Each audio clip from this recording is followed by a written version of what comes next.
Hey, how's it going, everybody? It's Jazzy of Video Store Sasquatch here, and we are doing another streaming Saturday movie review here. We have the 4:30 movie directed by Kevin Smith, starring Sienna Agadong as Melody Barnaghi, Austin Zahira as Brian David, Kate McKeechee as Melody's mom, and Reed Northrup as Belly. Um, A group of teens in the 1980s spend all day theater hopping, is what it's about. I think the last part of it is supposed to be like a credence to like early Clerks, at least because we see the gas station here. We have the whole like crew here: Method Man, Sam Richardson, Justin Long, Jeff Anderson, Harley Quinn Smith, Jason Mewes, Jason Biggs. So many other people are play little roles in this movie, like kind of like every Kevin Smith movie that there is.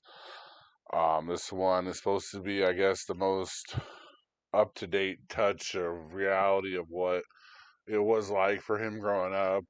It's clear that the character is himself, with the knowledge of movies and stuff like that. It's a good movie. I mean, it's not not bad. Um, it's kind of like what we're gonna kind of talk about overall, because we're gonna talk about the last three movies he's done. But we're just gonna focus on this one right now. The trailer parts are good. Of course, like I think anytime we get a movie where we see like fake trailers and like what the director wants to do with a fake trailer, we get some funny good ones.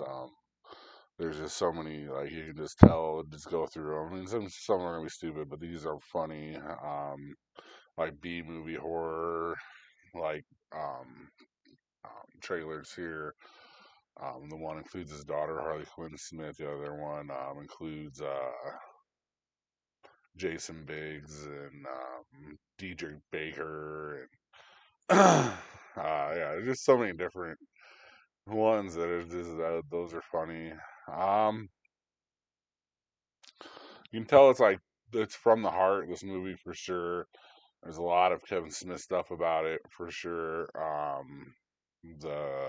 The kid realizing he must be a director, and like all the stuff he says about movies to impress this girl and all this stuff. He's taking her a movie that the first like month they met, she happened to mention that her mom like watched or read this detective series, and he decided to take her to the movie, and they kind of encounter her there and run away and find something else to do.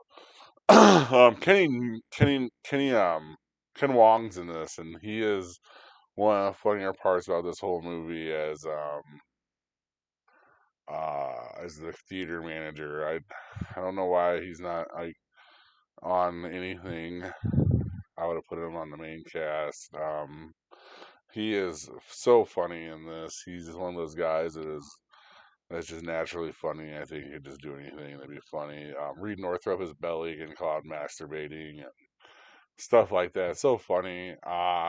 It kind of reminds you of what's his face. I think that's what they were trying to get.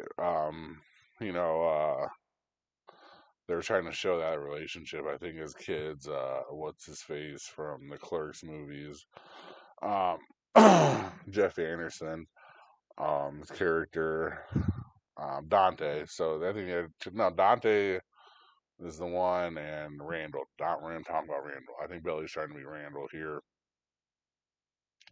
I like the bacon joke and stuff like that. There's just like a lot of little funny stuff that Kevin Smith does that makes his movies good, and that's kind of what I wanted to talk about. Is the last two movies he did with the Jay and Silent Bob reboot and Clerks 3, kind of the same formula as this movie a lot. They get his friends involved, a lot of little cameo parts.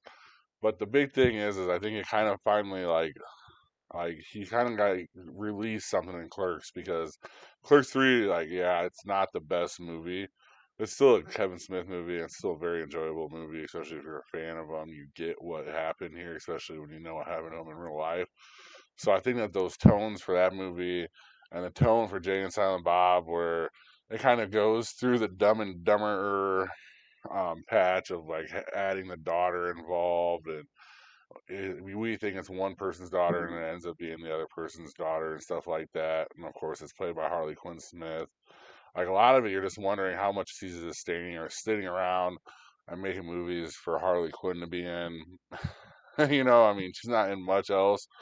Uh, if you look at his upcoming movies here, he has 8 coming out, including a Jay and Silent Bob, Star Wars. I don't know if that's supposed to be like, I don't know if that's supposed to be like some kind of reality show or some kind of stuff like that he's doing, or if it's supposed to be like a new Jay and Silent Bob movie. Like, there's not a lot of information about what these are, but he's tied to a lot of upcoming projects, including a horror movie called Anti-Claus, another movie called Moose Jaw, and Moose Jaw probably could be around what's its face, the movies. So I mean, I'm sure there's stuff that's going to be all connected within the View Askew. I don't know what's what because there's not a lot of information of what he's doing and where he's going to be doing it from. But there are a couple. The one thing in production here, hold on here. The one thing in production here that I saw would be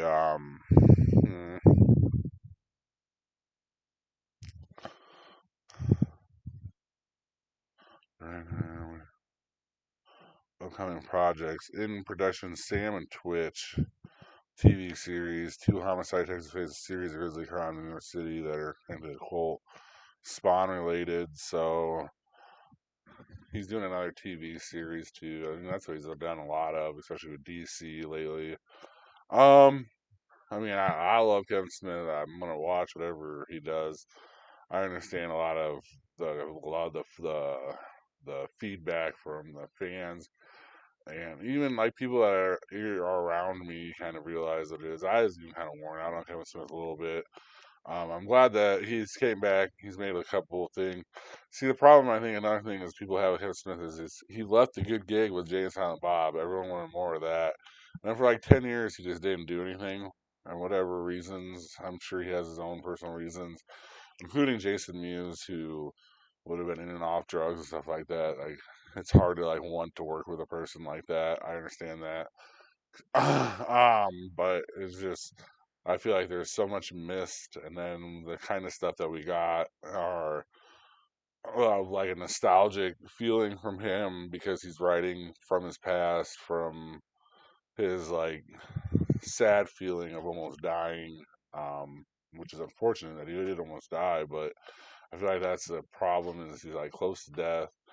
He got nostalgic for these characters and kind of started to write some nostalgic stuff instead of some stuff that like would be real good, like funny, like edgy stuff that he was doing. And another thing is he was the king of low budget nonsense, and he kind of started getting budgets into his movies, and they kind of lost the budget again. And so he started getting like no low budget Clerks 3 when we had a really high budget Clerks 2, which is not his fault. That's just the way the business works. And we are just glad that we got Clerks 3, if anything. But that's just the way it is. That's the way I feel about it. I want to do all 3 of these movies because you don't know when we're going to talk about Kevin Smith again because we were saying he's doing a TV series and we're saying he has like this production, that production, but like this stuff falls apart so fast, so quick anymore. Like him just talking about maybe writing something might have went down onto the IMDb page and become like part of that. So I just wanted to kind of get the last 3 things he's done talked about as well as this movie because this movie was pretty decent. I'll give it a. I didn't even grade it. Give it a B plus. I mean, it's a solid movie entry. Overall, B plus overall. It's funny, it's lighthearted, and it's like you can tell it's him in it, and that's always good. So, yeah, that's just where we are. Thank you guys very much for watching. Please like, subscribe, and please have a good rest of your day or night. Thank you for watching. Please like and subscribe. Comment your top movie picks for Throwback Thursday in the comment section, and see you next time in the cave.